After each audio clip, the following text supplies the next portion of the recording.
Welcome to the Less Stressed Life podcast.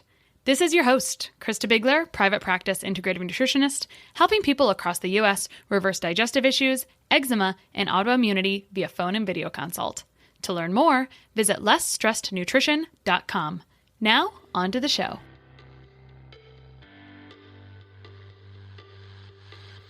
So today on the Less Stressed Life, we're talking hormones, and hormones are a huge topic, but I've got two brainiac dietitians here to join me and talk about that today, and it is Kaely and Robyn. Kaely and Robyn are both functional medicine dietitians, meaning that they help individuals get to the root cause of their health struggles. They both have a passion for women's health and have teamed up to create an online course to help women not only identify their hormone trouble, but understand why it's happening and get to the root cause of it with diet and lifestyle. Welcome, Kaely McDevitt and Robyn Johnson. Thank you.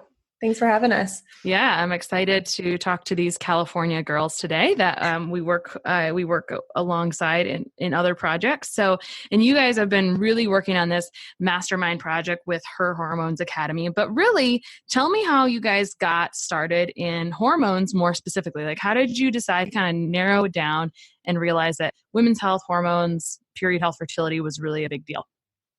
Yeah, well, I can go first. I mean, part of it is just a personal journey of going through times where my cycle was off and I was told I had PCOS, and investigating further into it, that was not the case. And, everything was fixed with diet and lifestyle. So I've always had a personal interest in women's health, and Kaely and I have connected, and we were, getting coffee one day and we're like, we are both really into this. Let's do something.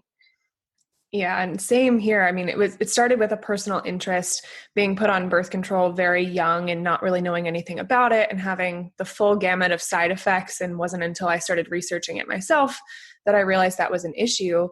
And I worked for an OBGYN practice out in California a few years ago where I saw, 100% women clients. And it just, because it was something that I had experienced myself, made me even more passionate about it. And like Robyn said, we got coffee one day and we both got really like soapboxy about some hormone issues. And we were like, all right, we got to do something.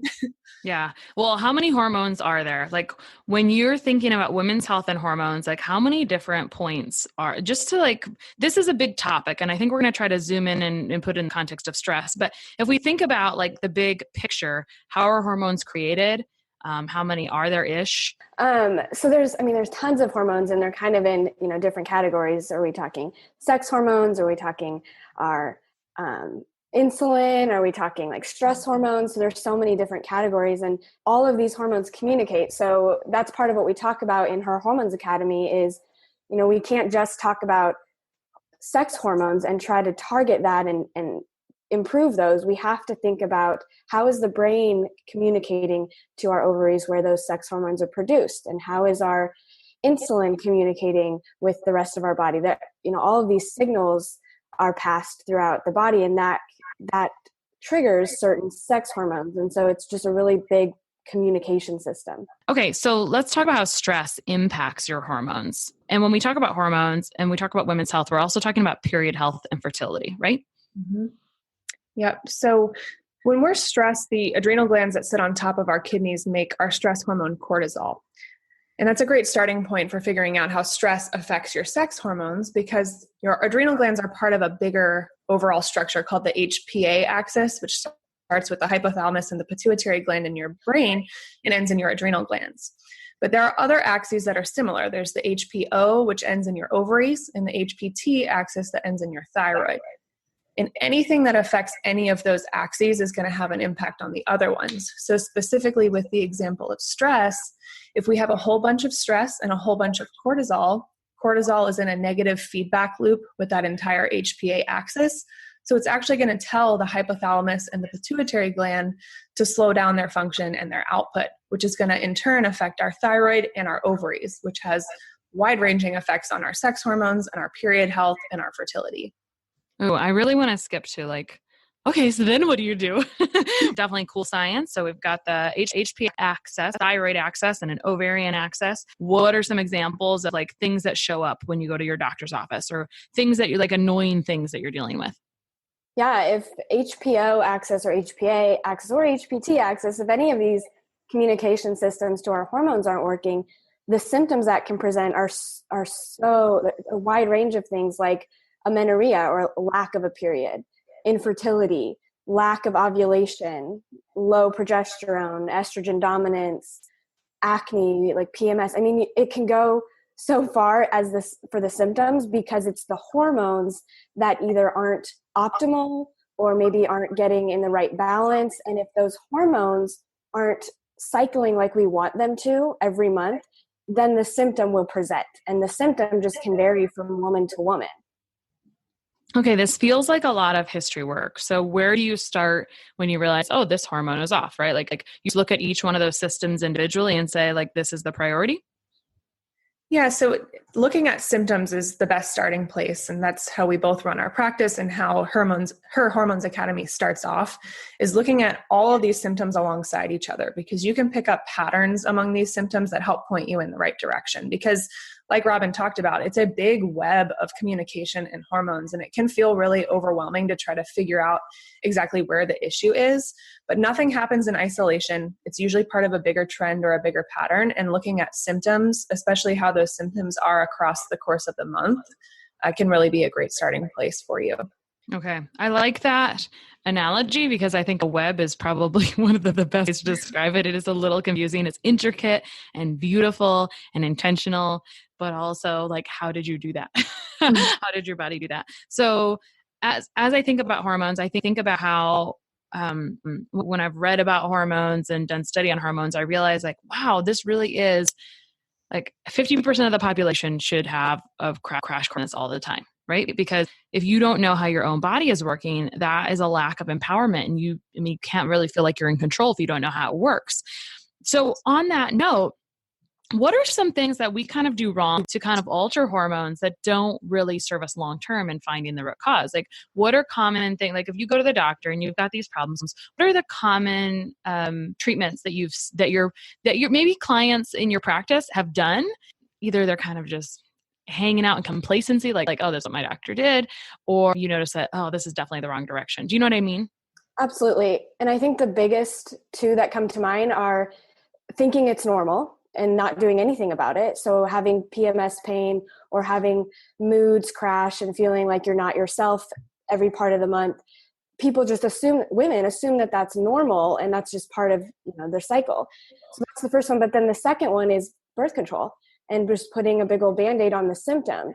And there are certainly cases where birth control can help someone, but I think most cases women go seeking for help with some sort of symptom, and the only solution they're presented is birth control. And there's a lot of lack of information presented along with that option, like the fact that hormonal birth control will suppress ovulation, and ovulation is the reason you make hormones. And so with taking it, you are suppressing your own ability to make those hormones.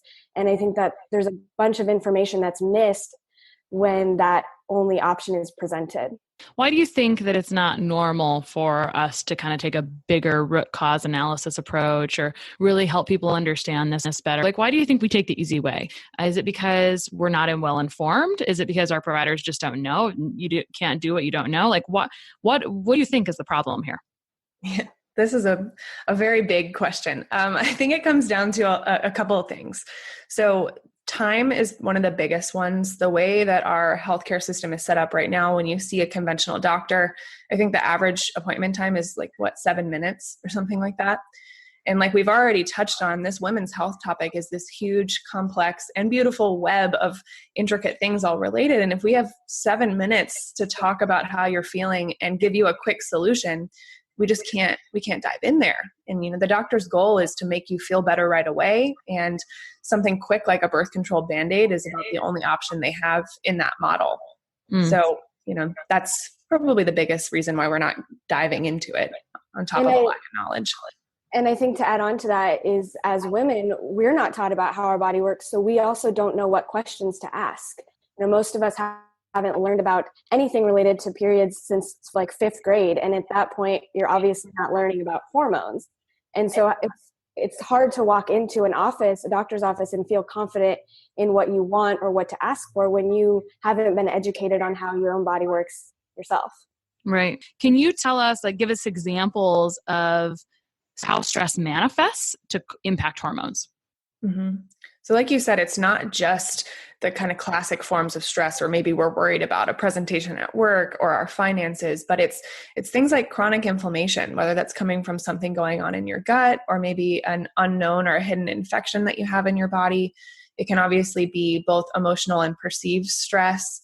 It can be the stress of not getting enough sleep or having an altered circadian rhythm, or the stress of not eating enough or not having enough of the nutrients that your body needs. And those are big ones, because even a slight under eating is going to put stress on the body, which has the ability to throw off this whole system. Mm-hmm. Yeah, for sure. Okay. So we've got inflammation, emotional stress, nutrient stress, poor sleep. Anything else to add there, or is that kind of like some of the main ones? I think the perceived stress is a big one. Past traumas or any intense emotional experience where you're having a negative lens on yourself and your own body. I think that that's glanced over a lot, but there's actually studies that show that the relationship we have with our body, or the positive outlook we have on our hormones and our period health, meaning seeing it as a good thing, like your monthly visitor versus like, oh, that monthly annoyance. The lens you have on it can impact PMS. And so that's part of the stress bucket, is just the relationship we have with our own body. Yeah, I like that. And I know you've actually done a bunch of reading and research. I've seen you talk about it, like that whole brain connection. I think, was there a specific book that you loved? If you can remember what it was, that kind of talk. I feel like you had highlighted several comments from a certain book. What is that book off the top of my head? It's by Bruce Lipton. What is that called? Yeah. We'll find it and put it in the show notes. Or if you think about it later, just interrupt us, because I was just thinking of that. Oh yeah, that was a good one. Because I do think we glaze over how we're handling stress, right? I always used to use this term subliminal stress. We don't even realize we're stressed sometimes when we're just going. We don't think about it being like, oh, I'm so stressed. But it's really like, okay, but physiologically what's happening? Like your adrenals are going up because you are just going from one place to the next to the next. And there's a term for it, psychoneuroimmunology, how our thoughts or beliefs affect our immune system, which we know affects our hormones. And that book is called Biology of Belief by Bruce Lipton. Biology of Belief, psychoneurofeedback. Love it. It kind of reminds me of, and that actually makes sense, because I have had clients do neurofeedback for depression. I always think there's multiple ways to go at something, right? So we care about those functional aspects, you guys, and we're all very interested in kind of that gut-brain connection from the nutritional and functional aspect, but then there's also kind of just a slightly different angle to it, the neurofeedback area. So anyway, fun topics. We talked about overall hormones, how many they are, where they manifest with the adrenals, with the thyroid, with the ovaries. We talked about how stress kind of manifests in symptoms with amenorrhea, infertility, estrogen dominance, low progesterone, acne, PMS, things like that. It's not normal. We talked about how these stressors really impact hormones. So let's talk about like what you can do about it. How does someone support themselves if stress is at the root of their hormone issues? Mm-hmm. So it absolutely starts with addressing and becoming aware of all the different sources of stress in your life, that whole list that we worked through. So not just the classical forms of stress, but all of it, and making a list, trying to get inventory of everything that could be contributing to that stress bucket for you. And then the ones that you do have control over, address those, or build in those stress busting habits like you were talking about, that self-care time, making a point to give yourself that alone time, that sauna time, meditation, therapy, reading a book, or walking outside. And obviously not every single one of those stressors is going to be something that you can address like that, but that's where things like making sure that your sleep is rock solid. So going to bed at the same time every night, within about a 30-minute window, and getting up around the same time every day. So keeping that circadian rhythm intact. Balancing your blood sugar with food would be your next step, because anytime our blood sugar is out of whack, we're adding additional sources of stress onto our body. The good, macronutrient balanced meals at regular intervals. And then of course there are specific nutrients that you can go to after that, primarily things like B vitamins and magnesium. how about as we look forward? So I'm thinking about like who this whole topic is for. And if you're listening to this, you already know. But I mean, this starts at ages 12 maybe or so up to the later years in menopause. So tell me one about when menopause should start, when it can start, and then why is stress important near the end of those period years? Yeah, that can be a wide window, depends on the woman. And some people hit early menopause, even in their 30s. I would say more average is early 50s. And the reason that this is so important to think through before you're hitting those years is because after menopause, your adrenals take over in producing the small amounts of hormones that you have. And so if you have really drained your adrenal function, and not to mean it wouldn't work, but if you've really stressed out your system, it will make it harder to ease into those menopause years. Mm-hmm. And what would that look like or feel like? That can be lots of symptoms like lower sex drive, can be severe mood swings, can be hot flashes. Those are some of the big ones. Mm-hmm.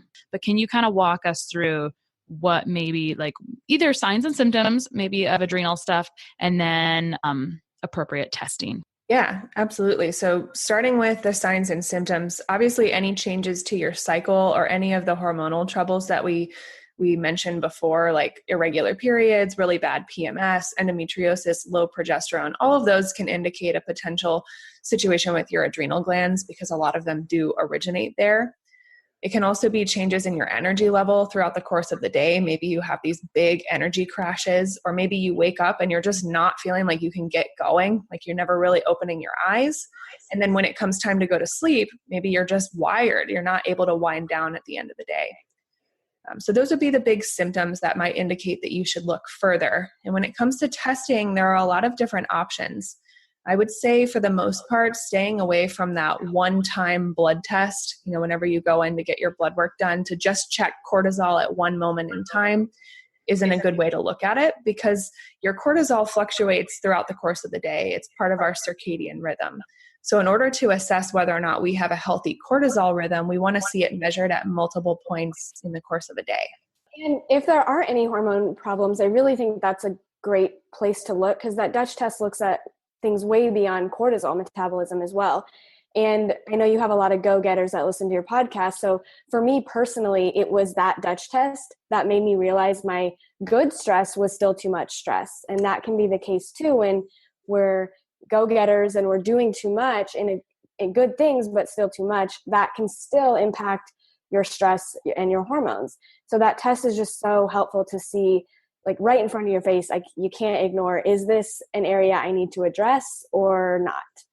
Yeah. And actually you said that in a fun way that we probably didn't highlight very well. So the good stress, if you think about it, the reason we have cortisol is not to like burn out ourselves out. It's really because it's fight or flight. It's like when you need this, when you are running from the tiger or whatever that modern day running from the tiger thing is, that is what our body is wicked smart. So, we have it for a reason, but we just kind of abuse it a little bit. Just our society is so much more prone to stress. I have like as needed or PRN kind of like, here's my go-to things. I start to recognize now like, oh my, I'm weird, but I'm like, oh, literally like my back hurts like in that spot. I literally feel it. I'm like, okay. And you can self-check yourself like, okay, things are stressful right now. I just need to step back and like take care of myself for a second because it'll push you farther. And most people, that's really where most of us ignore, like the general population ignores it until it's like, oh, now I am like so sick I cannot function, right? Because we're so busy taking care of everyone else. So yeah, that reminds me of the sayings, if you listen to your body's whispers, you don't have to hear it scream. So like you're saying, when your little back hurts, then that's when you pay attention to it before you're truly knocked out. Yeah, I love that so much. Okay, cool. Very, very, very stuff. Okay, so did we almost cover things that we wanted to cover? We talked about stress-related hormones, period health, fertility, the different types of axes, the things that affect them, some testing that can that can be helpful as you get started and whatnot. But this is a huge topic, right? There's a lot of hormones here. So let's talk a little bit about Her Hormones Academy, when that opens, and who's the right fit for that. Yeah. So we developed Her Hormones Academy because, like you said, we saw a need that just wasn't being met. With 50% of the population being female, we've got to do a better job of learning how our body works so we can have the right conversations with our doctors, so we can be able to determine whether or not things are normal and know what to do from there. So Her Hormones Academy is essentially like your ultimate women's health guide. It starts with a questionnaire to help you pinpoint what might be going on for you, to try to take out some of the overwhelm so you don't have to just listen to everything from start to finish. But once you figure out which particular lessons pertain to the symptoms that you have going on, we walk you through exactly what's happening and why, and how to use real food, lifestyle, and targeted supplements to overcome it. So it's really for women of all ages, starting with your period years and ending, at the end of your period years. And we also recommend specific lab testing for certain symptoms to help guide you even further. Because like you said, there's only so much that you can guess based on symptoms, but lab testing can really give someone the confidence that they're moving in the right direction with their time and energy. Right. So, and that is something I see as a bummer sometimes, is sometimes people don't have the access to testing that they need, or like good quality testing. And so then they just feel like they've done everything and seen every provider, but it's like, oh, I know you really done a lot of things, but you really haven't done a lot of things yet. Like there is actually a lot more that can be done in all of these situations. And I think for some people, it's like a relief to know that, because it feels no one can help them sometimes. Right. But it just depends on like how you bounce from thing to thing to thing. And so getting a comprehensive education on something is a solid move. It's a bright move. So, all right, ladies. So, if you could leave people with one thing, and if you can each go, and maybe Robyn go first, what's one thing someone can do today to improve their overall hormone and stress response and things like that? What would you tell them? My one thing is to download an app or something where you can start tracking where you're at in your cycle, because it's impossible to know what to do about any hormonal symptom if you have no idea where you are in your own cycle. And so there's plenty of apps like Kindara, and we talk through a whole bunch of stuff in the program, but we also have a free video coming soon that's going to teach people exactly how to find out where you're at in your cycle or what the phases are. But that really is the first step before anything can be done about any symptoms, is just knowing where you're at. Mm-hmm. Cool. Yeah. How about you, Kaely? What's one thing you want to leave everyone with today? Yeah. So because this topic can be overwhelming by nature and kind of counterproductive to learn all of this and be stressed about all that you have to do, my biggest reminder for anybody listening is just to remember that you are in control and you are capable of achieving the health outcomes that you're looking for. So you've got the ability to find the information and the ability to make these changes. So it's not some out of reach abstract thing. And the belief in that ability has to come first. Oh, I love that too. Very good. Okay. So in the show notes, we'll have her hormonesacad.com. And then where can people find you guys online? And maybe we should spell your names. Yeah. So on Instagram, I am Nutrition by Robyn. So that's Robyn with a Y, or nutritionbyrobyn.com is the website. And for me on Instagram, it's Kaely RD, and I spell my name weird, but it's Kaely, or KaelyRD.com. Thank you so much. And I forgot to mention that this is an encore performance for Robyn, who was also here talking about nutrigenomics and how your genetic factors influence lifestyle. So if you loved this episode, scroll back and find that episode next. Thanks so much for coming on today, ladies, and talking hormones. Thank you. Thanks for having us. One of the best gifts you could give us at the Less Stress Life is your feedback. We are paid in podcast reviews. If you enjoyed this or any other episode, please leave us a review. In the iTunes store or from your podcast app, just search for Less Stress Life as if you're not already subscribed. Click on the banana face image, scroll to the bottom where it shows the text of other reviews, and write a review. While you're there, hey, make sure you hit subscribe. For Android or Stitcher users, you gotta go to the desktop site and search for Less Stress Life, and then scroll down to leave a review. Stitcher doesn't load Apple reviews on their site, so if you want, you can leave a review in both places. Your feedback means a lot to the success of the show. Thanks so much for taking the time to do that. You rock.